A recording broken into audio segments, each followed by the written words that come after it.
আমরা আজকে chilli soybean করব নিরামিষ। সোয়াবিনটাকে জলে ভেজানো হয়েছে, এবার এটাকে সিদ্ধ করা হবে।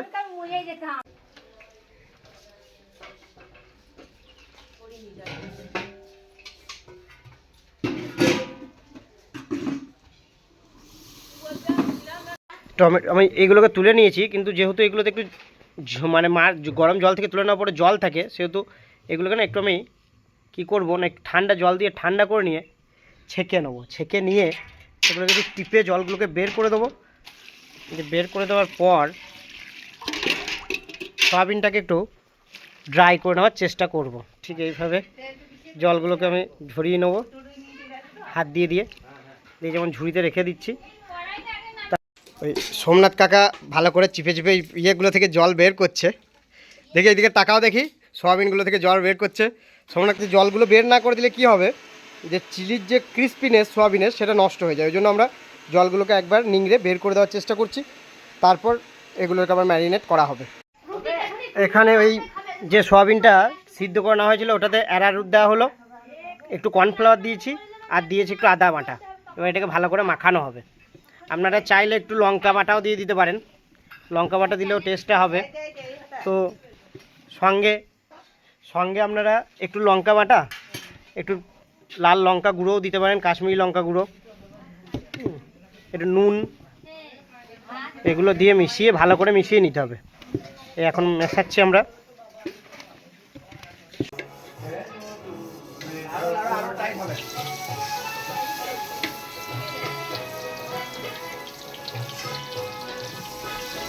আমরা ভেজে নিচ্ছি।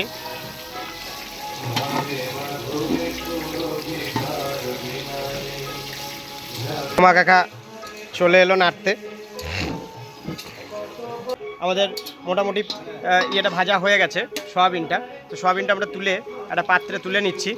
আপনারা নিশ্চয়ই রঙটা বুঝতে পারছেন যে একটু লালচে কালারের হচ্ছে, খড়খড়েও হয়েছে। খড়খড়েটা তো আর বোঝানো যায় না, কিন্তু তবুও বালতিতে দেওয়ার সময় যে আওয়াজটা হচ্ছে। তেলের মধ্যে আদা, ক্যাপসিকাম, কাঁচা লঙ্কা দেওয়া হয়েছে, তার সঙ্গে প্রয়োজন মতো ধনে গুঁড়ো দেওয়া হয়েছে, কাশ্মীরি লঙ্কা দেওয়া হয়েছে, আর সোয়া সস আর চিলি সস দিয়ে ভালো করে কষানো চলছে।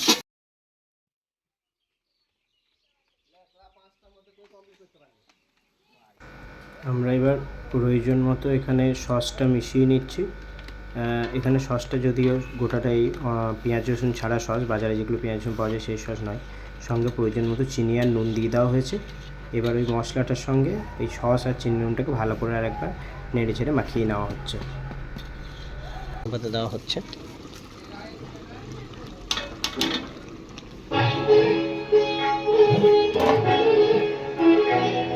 ধনেপাতা দেওয়া হলো।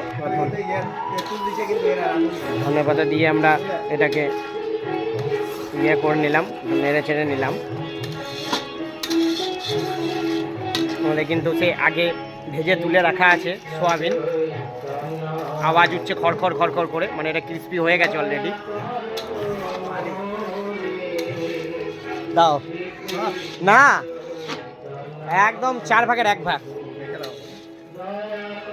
ব্যাস ব্যাস ব্যাস ব্যাস ব্যাস ব্যাস ব্যাস ব্যাস। আমরা একটু অম্ল চিনি দিলাম। এবার আমরা প্রয়োজন মতো একটু কর্নফ্লাওয়ার নিয়ে নিয়েছি। তো বহু জল দিচ্ছে কর্নফ্লাওয়ারটাতে আমাদের কাকু, জল দিয়ে ওটাকে একটু গোলার চেষ্টা করছে। ভালো করে গুলে ওটা এখানে দিয়ে দেবো, তাহলে গ্রেভিটা রেডি হয়ে যাবে। তারপর একটু নুন দেওয়া হয়েছে। আমরা একটু চিনি দিয়ে তারপর সয়াবিনগুলোকে ফেলে নেবো, দিয়ে নামিয়ে নেবো। যদিও সব সময় আমাদের অনুষ্ঠানের গ্রেভি, যেটা অনেক লোকের জন্য বানানো হয়, সেই চিলি পনির বা চিলি সয়াবিনের গ্রেভি কিন্তু এমনটা হয় না। হ্যাঁ, মানে যেমনটা রেস্টুরেন্টে আমরা পাই। এই গ্রেভিটা হয় কি, সমস্ত মশলা টশলা দিয়ে একটু মশলাদার গ্রেভি হয়। ইন্দো চাইনিজের একদম পারফেক্ট ভার্সন হচ্ছে এটা। ঠিক আমাদের এটা জল দিয়ে নিয়ে নিচ্ছি। আমাদের কাকু আবার কি করছে না, সয়াবিনটা ওখানে দিয়ে দিচ্ছে। এবার মাখা চাকা করে আমরা এটাকে নামিয়ে নেব। সয়াবিনটা দিয়ে দিয়েছে, এবার সয়াবিনটা আমরা কি করব, সয়াবিনটার সাথে মাখিয়ে নেব।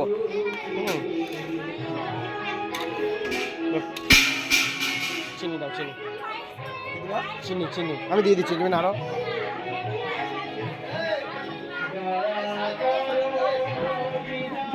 কাকু এটা নাড়ছে, কাকু নাড়ছে চিনিটাকে। তো আমাদের মনে হচ্ছে না একটু জলও দিতে হবে। তো আমরা একটু চিনি দিয়ে আগে নেড়ে চেড়ে মাখিয়ে নিই, তারপর জল টল দেবো। আমরা প্রয়োজন মতো নুন আর চিনি এখানে দিয়ে দেবো। এটা একটু একটু মিষ্টি ঝাল নোনতা সব কিছু মিশিয়েই একটা চটপটা ব্যাপার হয়, তাই নুন চিনি সবই মোটামুটি একটু হবে এটাতে। আমরা এই তো নুন দিয়ে দিলাম। এবার এখানে একটা কথা বলে রাখি যে এখানে দু রকমভাবে আপনারা ট্রাই করতে পারেন। এটা তো ড্রাই হচ্ছে, এটা ড্রাই চিলি সয়াবিন হলো। আপনারা যদি এইটা না পছন্দ করেন তাহলে এটাও খেতে পারেন, পরোটা ফ্রাইড রাইস যে কোনো কিছুর সঙ্গে। আর তাছাড়া আমরা যদি মনে করেন যে একটু গ্রেভি করবো, তাহলে একটু জল দিয়ে দেবেন। যদি সেটা খুব বেশি থকথকে না হয় তাহলে আর একটু কর্নফ্লাওয়ার দিয়ে দিতে পারেন।